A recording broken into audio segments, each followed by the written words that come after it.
TNN news కి స్వాగతం. ముందుగా ముఖ్యాంశాలు. 100 కోట్ల సాయం ఆదాని నుండి రేవంత్ ఎందుకు తీసుకున్నాడో ప్రజలకు చెప్పాలి. కేంద్ర మంత్రి కిషన్ రెడ్డి డిమాండ్. వాలంటీర్లను కూటమి ప్రభుత్వం ఆదుకోవాలి. CPI Ramakrishna demand. ధనవంతుల అక్రమ నిర్మాణాలు కూల్చివేసే ధైర్యముందా? హైడ్రాను నిలదీసిన హైకోర్టు. గెలిచిన 6 నెలల్లో కూటమి ప్రభుత్వం చేసిందేమీ లేదు. వైసీపీ నాయకులను వేధించాం తప్ప మాజీ మంత్రి ఆర్కే రోజా. 100 కోట్ల సహాయం అదాని నుండి రేవంత్ ఎందుకు తీసుకున్నాడో ప్రజలకి చెప్పాలని కేంద్ర మంత్రి కిషన్ రెడ్డి డిమాండ్ చేశారు. రేవంత్ రెడ్డిని, రాహుల్ గాంధీని నేను డిమాండ్ చేస్తున్నా, ఆదాని మీద ఎలాంటి ఆధారాలతో, సాక్ష్యాలతో ప్రధాని మోదీ జేపీసీ వేయాలో దేశ ప్రజలు ముందే చెప్పాలి. భారత ప్రభుత్వం పొరపాటు చేసిందని కాంగ్రెస్ పార్టీ నిరూపిస్తుందా అంటూ ప్రశ్నించారు కిషన్ రెడ్డి. ఆదాని విషయం మాట్లాడేటువంటి నైతిక హక్కు రేవంత్ రెడ్డికి లేదు. ఆయన నేరుగా 100 కోట్ల రూపాయలు అదాని కంపెనీ సిఎస్ఆర్ నుంచి తీసుకుని ఏ రకమైనటువంటి ఒప్పందం చేసుకుంటో ప్రజలకు చెప్పాలి. ఎందుకోసం అదాని దగ్గర 100 కోట్ల సహాయము అడిగాడో, ఎందుకు ఇస్తామన్నారో, ఎందుకు ఫోటోలు కలిసి దిగారో ప్రజలకు చెప్పాల్సినటువంటి అవసరం ఉంది.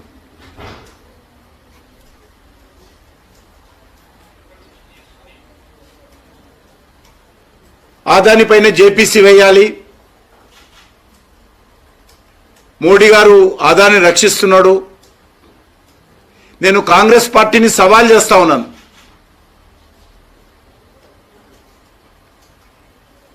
అది రేవంత్ రెడ్డి కానీ, రాహుల్ గాంధీ కానీ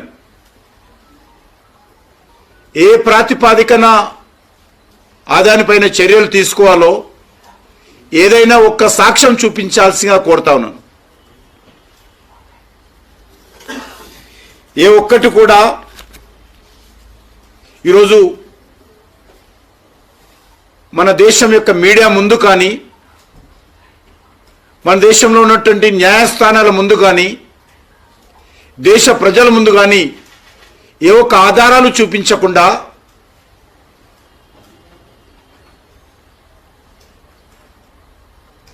గత పార్లమెంట్ ఎన్నికల్లో, ఇటీవల జరిగినటువంటి ఎన్నికల్లో వరుసగా ప్రజా వ్యతిరేకతతో విశ్వాసం కోల్పోయి వరుసగా గత 10 సంవత్సరాలుగా అనేక ఎన్నికల్లో ఓటమి పాలవుతూ ఈరోజు మళ్ళీ ఆదాని మాట మాట్లాడడం చాలా విడ్డూరంగా ఉంది. ఏ ఒక్కటైనా భారత ప్రభుత్వం పొరపాటు చేసిందని, భారత ప్రభుత్వము అవకతవకలకు పాల్పడిందని ఈరోజు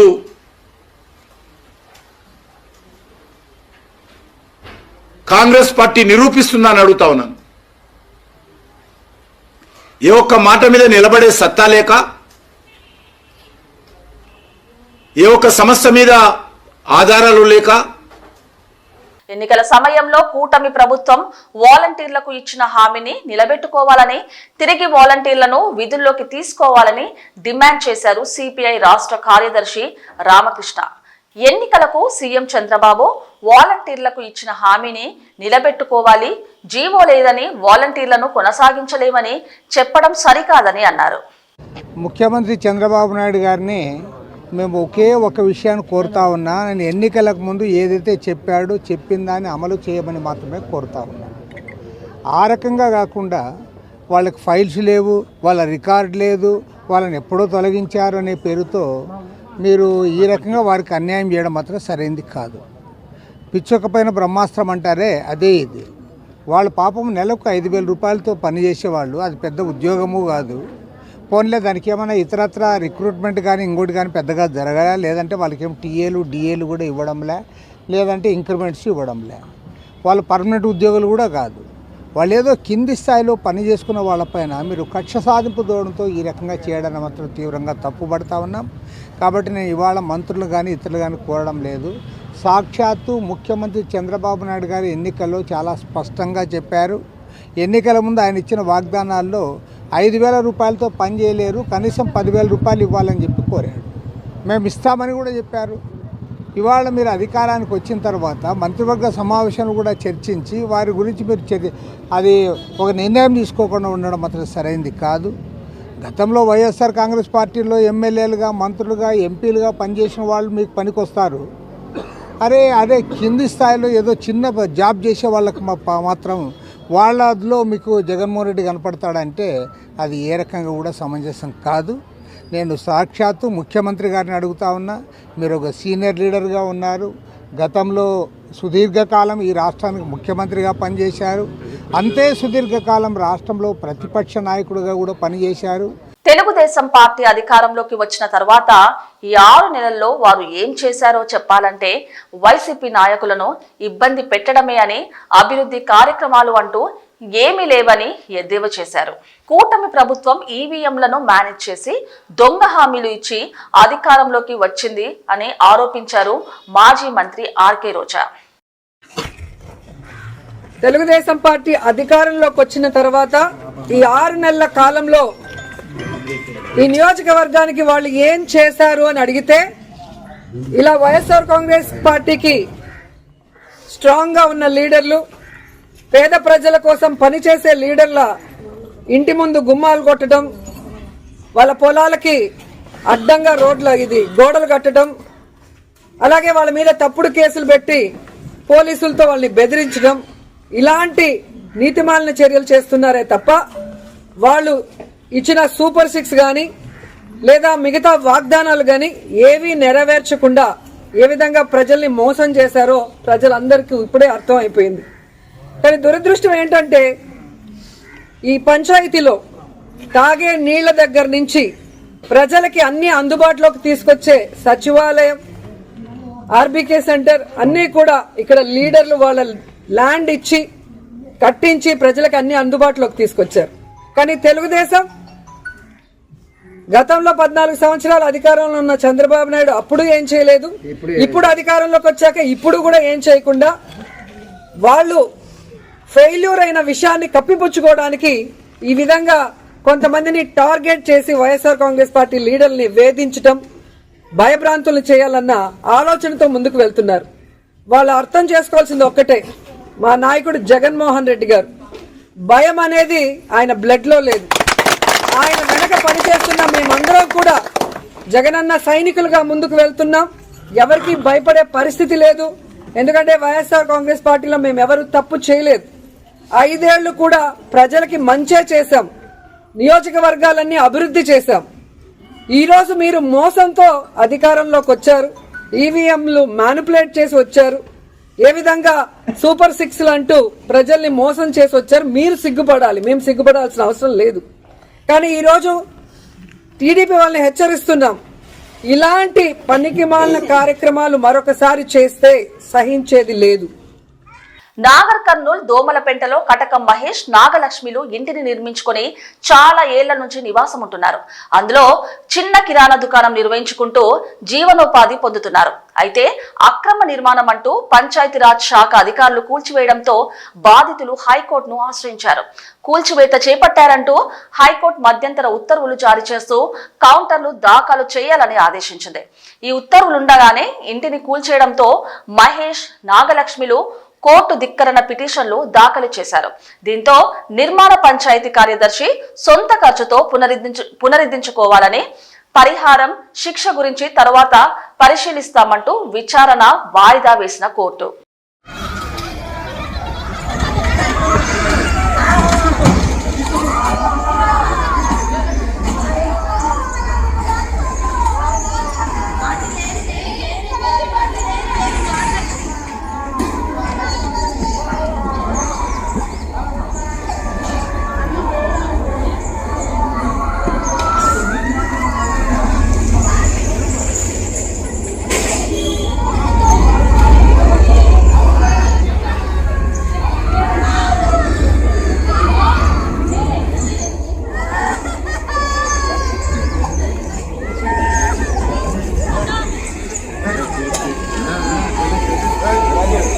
నైరుతి బంగాళాఖాతంలో తీవ్ర అల్పపీడనం బలపడింది. దీంతో రానున్న 24 గంటల్లో తమిళనాడు, ఏపీ తీరం వైపు మళ్లే అవకాశం ఉందని వాతావరణ అధికారులు తెలిపారు. రానున్న 3 రోజుల్లో కోస్తా జిల్లాలకు భారీ నుంచి అతి భారీ వర్ష సూచన ఉన్నట్టు తెలుస్తోంది. తీరం వెంబడి 30 నుండి 35 కిలోమీటర్ల వేగంతో గాలులు వీచే అవకాశం ఉందని అన్నారు. మత్స్యకారులు వేటకు వెళ్లవద్దని అధికారులు హెచ్చరికలు జారీ చేశారు. శ్రీకాకుళం జిల్లా టెక్కలి సమీపంలోని పాత 16వ నంబర్ జాతీయ రహదారి పక్కన ఉన్న పెట్రోల్ బంకుల్లో షార్ట్ సర్క్యూట్ లో అగ్ని ప్రమాదం సంభవించింది. పెట్రోల్ బంకులోని ఆయిల్ కొట్టే పైప్ లో వచ్చి మంటలు వ్యాపించినట్టు తెలుస్తుంది. మంటలు అధికంగా వ్యాపించడంతో సిబ్బంది పరుగులు పెట్టారు.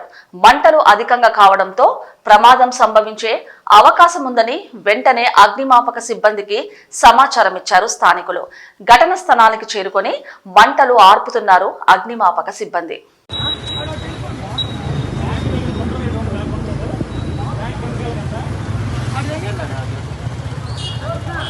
విజయవాడ ఇంద్రకీలాద్రిపై శ్రీ దుర్గా మల్లేశ్వర దేవస్థానంలో భవానీ దీక్షల విరమణలు ఈ నెల 21వ తేదీ నుంచి ప్రారంభమవుతాయి.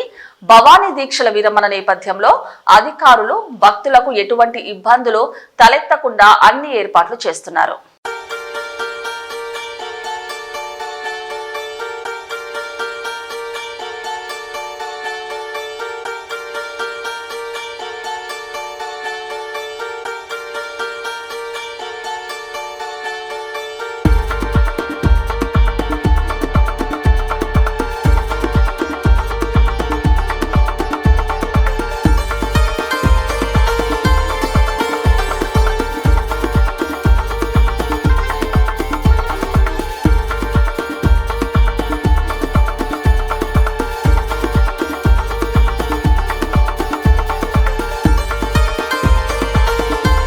నౌకదళం హైడ్రోగ్రాఫిక్ సర్వేల కోసం ఉద్దేశించిన ఐఎన్ఎస్ నిర్దేశక్ నౌకను కేంద్ర రక్షణ శాఖ సహాయ మంత్రి సంజయ్ సేత్ జాతికి అంకితం చేశారు.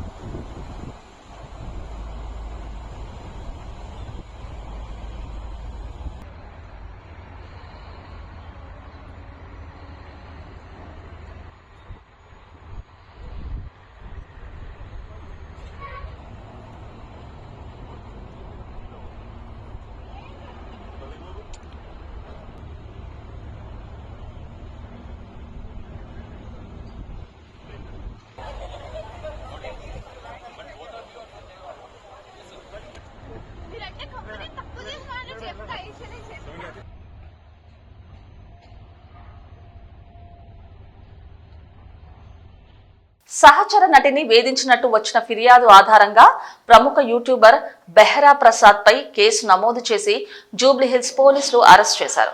బాధితురాలు ఇచ్చిన ఫిర్యాదు మేరకు పలు సెక్షన్లకు కేసు నమోదు చేసిన పోలీసులు ప్రసాద్ ను కోర్టుకు హాజరుపరచగా కోర్టు అతనికి 15 రోజుల డిమాండ్ విధించింది. మోండా మార్కెట్ లో ఉదయం పూజా సామాగ్రి దుకాణంలో ఉదయం 4 గంటలకు ఏర్పడిన మంటలను 3 ఫైర్ ఇంజన్లతో ఆర్పివేయడం పెను ప్రమాదం తప్పిందని స్థానికులు ఊపిరి పీల్చుకున్నారు. అప్పటికే 4 దుకాణాలకు మంటలు వ్యాప్తి చెంది భారీ ఆస్తి నష్టం సంభవించింది. చాలా మంటల నుండి నిప్పు రవ్వ పడి ప్రమాదం జరిగి ఉంటుందని పోలీసులు అనుమానిస్తున్నారు. ఈ ప్రమాదం పగటిపూట జరిగి ఉంటే భారీ ఆస్తి ప్రాణ నష్టం జరిగి ఉండేదని వారు తెలిపారు. ఫైర్ సేఫ్టీ అధికారులు మాట్లాడుతూ మాకు సమాచారం అందిన 5 నిమిషాల్లో ఇక్కడికి చేరుకున్నట్టు తెలిపారు. 5 దుకాణాలలో మంటలు ఏర్పడ్డాయని చెప్పారు. చాలా ఇరుకైన ప్రాంతం కావడంతో మంటలు ఆర్పడానికి చాలా కష్టపడాల్సి వచ్చిందని అన్నారు. ఎవరికీ ఎటువంటి ప్రమాదం జరగలేదని వెల్లడించారు.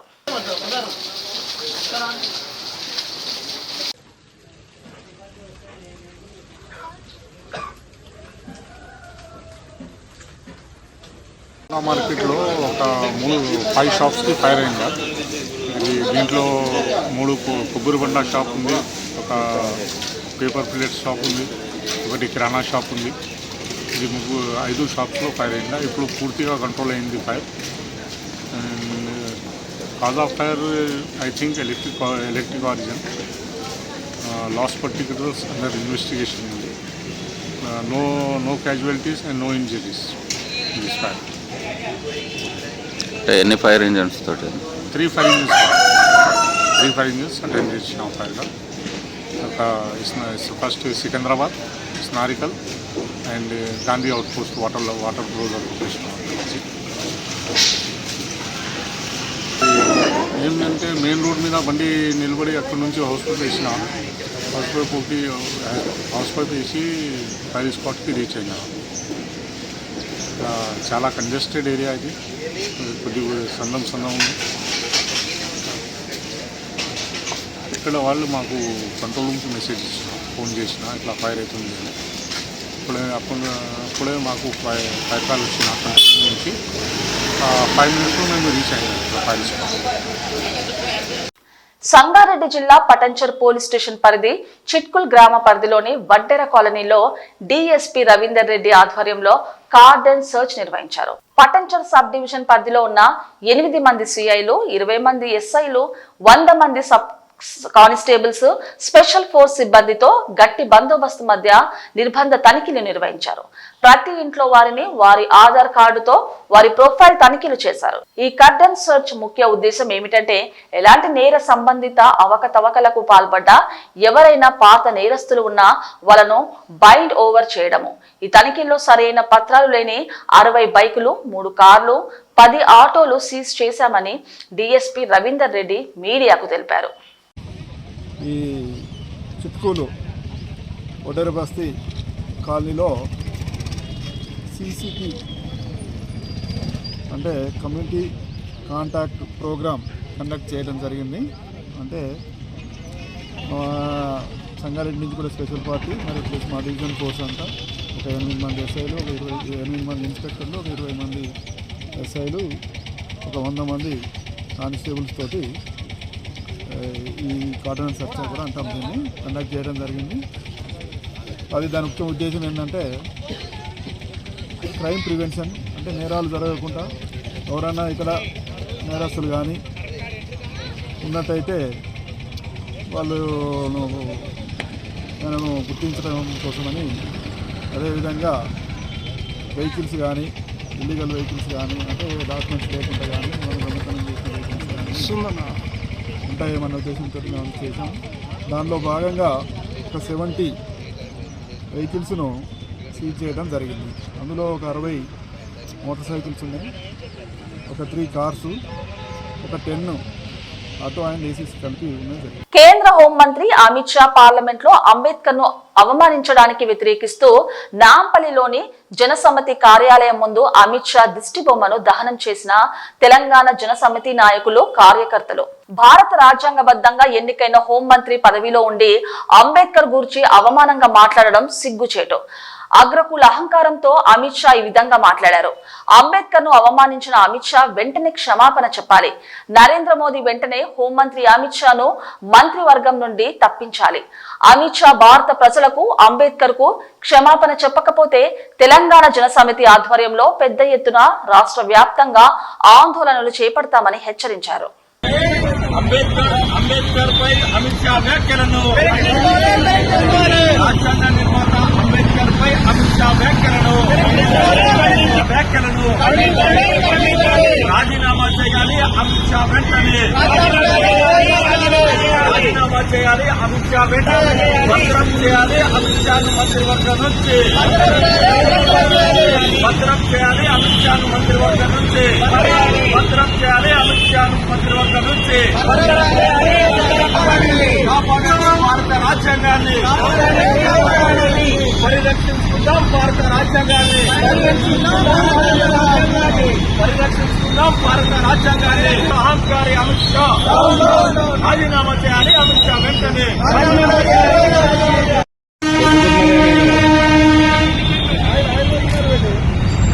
Amit Shah down down, Amit Shah down down, Amit Shah down down, Amit Shah down down, Amit Shah down down, Amit Shah down down, Amit Shah down down, photographer down down, కేంద్ర మంత్రి అమిత్ షా డౌన్ డౌన్, కేంద్ర మంత్రి అమిత్ షా డౌన్ డౌన్, కేంద్ర మంత్రి Amit Shah down down, Amit Shah down down, Amit Shah down down, Amit Shah down down.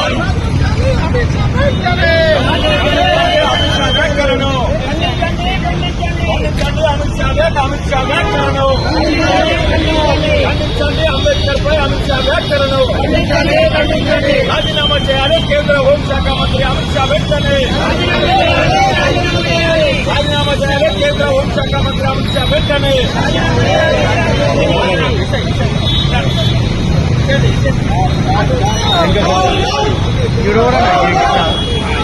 Is Sadan PS పరిధిలో ఉన్న మదనపేట చౌరస్తాలో ఉన్న వుడ్ వర్క్ అండ్ వెల్డింగ్ షాప్లలో మంటలు ఎగిసిపడ్డాయి.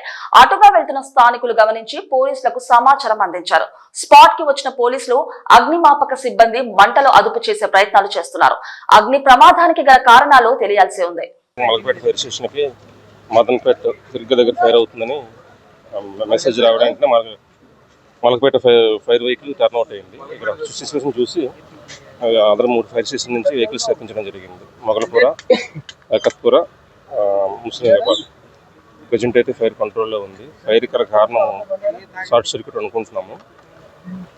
Loss of property underestimation మొత్తం ఫైర్ కంట్రోల్ అయిన తర్వాత అప్పుడు అంచనా కట్టడం జరుగుతుంది. ప్రస్తుతానికి ఫైర్ కంట్రోల్లో ఉంది. 4 బళ్ళు టర్న్ అవుట్ అయ్యాయి. మలకపేట, ముస్లింబాద్ అండ్ చంద్రాయనగూడ.